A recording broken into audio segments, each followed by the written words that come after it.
Oh, yeah. What's up, GameLeapers? This is Coach Higgs, and in today's upload, we're talking about the 10 worst solo queue champions. So if you have any respect for your LP, for your rank, so you can show your parents how proud you are, make sure you stay away from these champions. Now, let me just say this is not me roasting these champions or the players who play them. I'm just stating facts, guys, based off the data we have so far. These are the statistically worst champs you can pick based on winning games. But because I'm such a nice guy, I'm actually going to give you the rune pages and still the builds and the skill order, and maybe even a tip for these because it looks like people need them. Now, if you want a champion course or a guide on any of these champions, or if you want a high elo VOD analysis where we look at what the best players do on these picks, they will 100% help you improve with them. So check out the GameLeap website in the description and comment section. We make people's League of Legends experience worth it by giving them exclusive challenger content, so make sure you get signed up and check out those links. Now let's get into the toilet tier champions, and starting off the countdown, we have the Bandage Tosser, and for a Mumu in Platinum and above, his win rate is around 46%. Nothing to be proud of. But here's the thing, because not enough Amumu players are running the page on your screen, and the stats you're seeing are from gold. Now with Conqueror, Amumu has actually been a pretty good champion ever since they changed it to 5 seconds, and by running Cheap Shot, so the extra damage will proc off your CC and Ultimate Hunter, so you reduce the cooldown of your Curse of the Sad Mummy, which really makes or breaks your champion after the laning phase. Amumu has had a good time of it, but for some reason, people in Platinum and above are taking Aftershock and building weird stuff, so make sure as well in terms of your build, you're taking Sunfire Aegis. The HP on the Mythic passive now that's in the game is useful because once we get Demonic Embrace, the Demonic Embrace passive, which converts some of that bonus HP into AP, means we're tankier, and we also deal a lot of damage as well. So this is the build you have to go. Just make sure to max your E first and then your W. Leave your Q alone, and I don't really know why you won't have success on a Mumu in 12.7. Just don't troll like the Platinum and above players by taking Aftershock. Now ahead of a Mumu, coming in at number 9, we're going to continue the green theme and talk about the Hulk. I mean Thresh. Because Thresh, after getting nerfed so much in the last few months, has really been copying it recently. And I guess the reason why is just because lots of other champions either do his job better than he does, or they're just innately stronger than Thresh at the moment. So Moonstone Renewer champions like Soraka or Sona, you have the new champion Renata Glass, you have Nautilus, Leona, who are just performing at a higher level, and even if you're running Glacial or Aftershock, it really doesn't matter. The stats are vaguely the same, around a 46% win rate, so it's pretty dark times for Thresh at the moment, and also with the Locket of the Iron Solari nerf, this means that you're just less effective as well. So really there's no silver lining here, these are just the facts, and Thresh is unfortunately one of the worst supports and champs on the Rift. Now ahead of Thresh, coming in at number 8, is a champion who has actually been hit pretty hard in 12.7, and this is Lee Singer. And for Lee Sin, his base damage, from once having the highest base AD in the game, he's now got, well, a measly 66. This is not very high, and for an early game champion, this means it's weaker. So you're clear, you're skirmishing, you're 1v1 with the enemy jungle, you're less of a threat. And also your Q's damage, the first part and the second part, this is down as well. This is not a nice patch for Lee Sin, and because he has so many mechanics and combos, you really have to master this champion to get the most out of him, which is why his win rate, just like a Mumu, just like Thresh's, is around 46%. So do be careful about picking the Blind Monk in 12.7 if you care about the dubs. Now ahead of Lee, coming in at number 7, we're heading to the mid lane here and talking about one of the most killable, unreliable mages on the Rift, and this is Syndra. And for Syndra in 12.7, Time Warp Tonic may have been nerfed, but there's no way this is going to make her win rate go down to only 46%. No, the reason Syndra is this bad in solo queue is simply because she's too vulnerable. But once you use your scatter of the week, if you don't know when to time it or when to save it, and once you die once against the popular champions in the mid lane, like Nico got buffed this patch, like Annie, like Zed, all of these champions completely dumpster you and snowball to the point where you cannot do anything, so it's just way too risky to pick Syndra. You're better off picking someone else. In terms of win rate, if you want to have fun, go ahead, pick her. She's a pretty fun champion. But a champion who's statistically even worse in 12.7 to pick, we're going to head to the top lane. Well, we could actually stay in the mid lane, which is where I think you should play Jace, because this patch his base armor has gone down, and even if his armor per level has gone up, it's such a massive loss still. But not only has his base armor gone down, his HP has also gone down in the early game, so pretty much the early laning phase for Jace, when he can be pretty oppressive, is just a lot worse, and he's more killable. And for champions champions in the top lane who most of the time are going to be attack damage, he is way less scary. He's not that lane bully he once was, and because his armor has been nerfed, it makes sense to take Jace to the mid lane if you're going to pick him anywhere, because champions in the mid lane, most of them will have magic damage, and armor does not mean as much. So it's a really bad patch for Jace in solo queue, and to be honest, he probably won't even consider getting picked in pro just because of these nerfs. Now coming in at number 5 is one jungler who went from being the best champ on the Rift to being one of the worst in just a patch, and this is Hecarim, who to be honest is completely unplayable. Like if you guys were playing Hecarim before, I'd honestly recommend he's that bad to pick up a new jungler. Now thankfully Donal has me coaching him so he doesn't have to worry too much, but for everyone else out there who isn't getting coached, just pick another champion who's a bit more consistent and just stronger. So from 12.6, the base damage on your Q going down and the damage getting nerfed on your E, it has meant that this champion, it doesn't matter what mythic or build you go, it's just absolute dog tier. Please do not waste your time, guys. If you care about winning once again, that's what we're talking about here. It's not worth it, so save your mental and pick another jungler. Now holding the number 4 position on the worst solo queue champions for 12.7, we've got to head back to the mid lane here, and lots of you guys will probably think this champion's so broken up because she does so much damage with her W, and you might be right at 25 minutes onwards. But do you get to 25 minutes in most games as Kai'Sa mid? The answer is no. That's why you have around a 45-46% win rate, and this champion in the mid lane is just a walking free kill. Until level 6 she can get hard bullied, she doesn't really have any escape, so if you don't wave manage properly and track the enemy jungler in position properly, you are a sitting duck. And just like Syndra, if the enemy mid laner gets going, it's very hard to stop because you have no real power until 2 to 3 items deep. You can't do anything to stop that Zed from diving you. You can't do anything to stop the Annie from roaming bot and killing your bot lane. It's honestly just a too greedy champion and role combination. You're really hoping the enemy mid laner doesn't even touch you so you can just have a chance of winning. And that's also the case for the number 3 champion on this countdown, this being Aphelios as an AD carry of course, and for Aphelios, ever since Riot nerfed his base armor and his base HP, his win rates have fallen. Now he has never really been a strong solo queue champion because he doesn't have a dash, he needs his support to know what's going on, because knowing Aphelios' weapons is important, but even that takes time. And this patch as well, Gale Force has been nerfed, so the cooldown on the dash is now 110 seconds, meaning you're going to get called out more, you're not going to get as many kills because you can use Gale Force with your ultimate, there are some nice combos, but even then you have to have experience on Aphelios to even know how to do that. So it takes too much time to learn this champion for 12.7, and even if you do master this champion, you're probably better elo inflating yourself by playing Veigar as an AD carry or Yasuo as an AD carry instead. And it may sound pretty depressing, and it kind of is, but that's just the state of the game. Now coming in at number 2, we're going to stay in the bot lane here and talk about a champion who got changed a lot in 12.7, so this is kind of exciting. But for Zeri mains at the moment, her win rate is around 44%, and you can see this page here, this was from Platinum and above. So with this rune page, 44% win rate, with Flash and Heal, a sub 43% win rate. Like, you've got to be kidding. Now I have seen some tech come out recently because Riot have changed Zeri to try and force you to go a more crit build. So people have been building Essence Reaver first, and they're trying to focus more on going items like Gale Force, Kraken Slayer, but to be honest, even those builds don't really seem that good on the Rift. They might sound good on paper because of the changes of this patch, but they are failing to really pop off, and Zeri as a result has fallen so much in the last few days, but not as much as one champion who also got changed in 12.7. I don't know why I'm laughing, because I legit feel sorry for anyone out there who is playing Ryze in 12.7, because for you Ryze mains out there, the AP ratio going up on your Q, it doesn't do anything, man. Like, this champion is the most killable thing on the Rift, and you can see that with some of these champions there's a similarity. They're immobile, they're squishy, and if they just use one ability, they're going to die, like a Syndra with her E, like an Aphelios. I mean, he's immobile, and with Ryze, exactly the same thing. If you don't have your Rune Prison, or if you don't have Phase Rush, you're dead meat. You might be a very good late game split pusher, but the truth is this, ever since Riot changed Archangel Staff so it now gives you ability haste instead of AP, the item is just turd. And because your Q's damage is also scaling less off your bonus mana, this champion has one of the lowest win rates of all time. It is 40%, and it might even get lower than that if there isn't some emergency buff to the Rune Mage. We also might have to consider that Fimbulwinter has been nerfed, so tank Ryze, if it wasn't already dead, it now is, and because you have to go AP,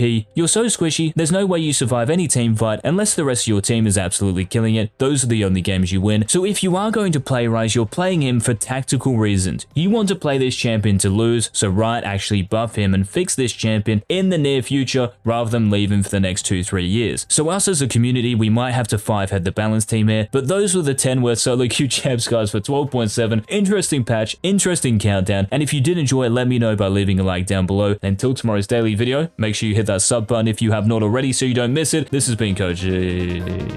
Peace.